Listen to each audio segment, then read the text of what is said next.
एक दिन सुबह सवेरे झील चुप चुप नगर में बड़ी हलचल थी। पानी के किनारे बतखों की कतारें लगी हुई थी और सबके चेहरों पर जोश और तजस्सुस था। मोटी बतख डोली ने अपनी चोंच में एक बड़ा सा कागज पकड़ा हुआ था और जोर जोर से ऐलान कर रही थी, तवज्जो फरमाइए, तवज्जो फरमाइए, आज झील में होने जा रहा है पहला जंगली फैशन शो। ये सुनते ही पूरा झील हंसने और चोंच बजाने लगा। हंस ने गर्दन उठाई और नखरे से बोली, फैशन शो? बतखें? अरे ये तो बहुत दिलचस्प होगा। मैं तो अपनी सबसे लंबी गर्दन पर मोतियों का हार पहनूंगी। छोटी चिड़िया चच्चू ऊपर एक दखत से चीखी, मैं बनूंगी जज। मैं फैसला करूंगी कौन सबसे स्टाइलिश बतख है। सब ने तालियां बजाई। बस यूं समझो कि झील का मौसम ही बदल गया। डोली बतख ने फौरन कमेटी बनाई। एक फूलों की टीम, एक पत्तों की टीम और एक बालों को सुखाने वाली टीम। हंस, जो खुद को फैशन एक्सपर्ट समझती थी, बतखों के बीच चक्कर लगाती बोल रही थी, देखो, पर ज्यादा फैलाओ मत, रंगों का तवाज़न रखो।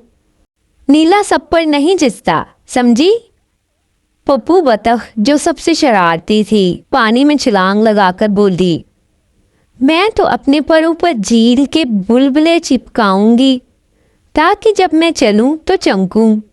मोटी डोली बतख ने एक पत्ते से स्कर्ट बनाई, मगर जैसे ही पहनने लगी तो चिड़ की आवाज आई। पत्ता बीच से फट गया। सारी बतखें हंसने लगी। चच्चू चिड़िया हंसते हंसते बोली, डोली, ये फैशन है, ये पकोड़े का लिबादा। अब झील के किनारे रंग बिरंगी बतखें तैयार खड़ी थी। किसी के सर पर फूलों की टोपी, किसी के गले में घास का हार, कोई अपनी चोंच पर रंग करके आई थी। हंस आई तो ऐसे चली जैसे रैंप पर मॉडल हो। गर्दन सीधी, चोंच ऊपर, पर फैलाकर चलना। सब बतखें तालियां बजाकर बोली, वाह वाह, हंस तो जंगल की मलिका लग रही है। पप्पू बतख ने जब अपनी बारी ली तो सबकी हंसी छूट गई। उसने अपने परों पर कीचड़ लगाकर उसमें चमकदार कंकर चिपका दिए थे। यही है मेरा गुल कीचड़ फैशन, वो बोली। चच्चू चिड़िया ने आंखें घुमाकर कहा, ये फैशन नहीं, ये तो फ्रिज के पीछे की धूल है। अब बारी आई डोली बतख की। डोली ने सोचा कि वो झील के किनारे चलेगी ताकि सब देख सकें।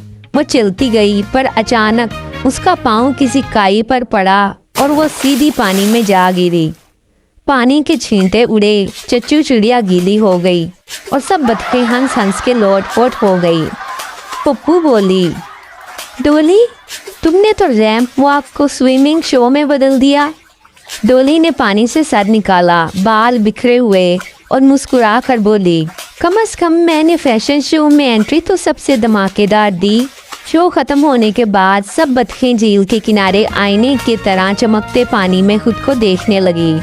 फूलों की टोपियाँ, पत्तों के कपड़े, रंगीन चोंचे, मगर जैसे ही पानी में लहर आई, सबके सजने संवरने के निशान मिट गए।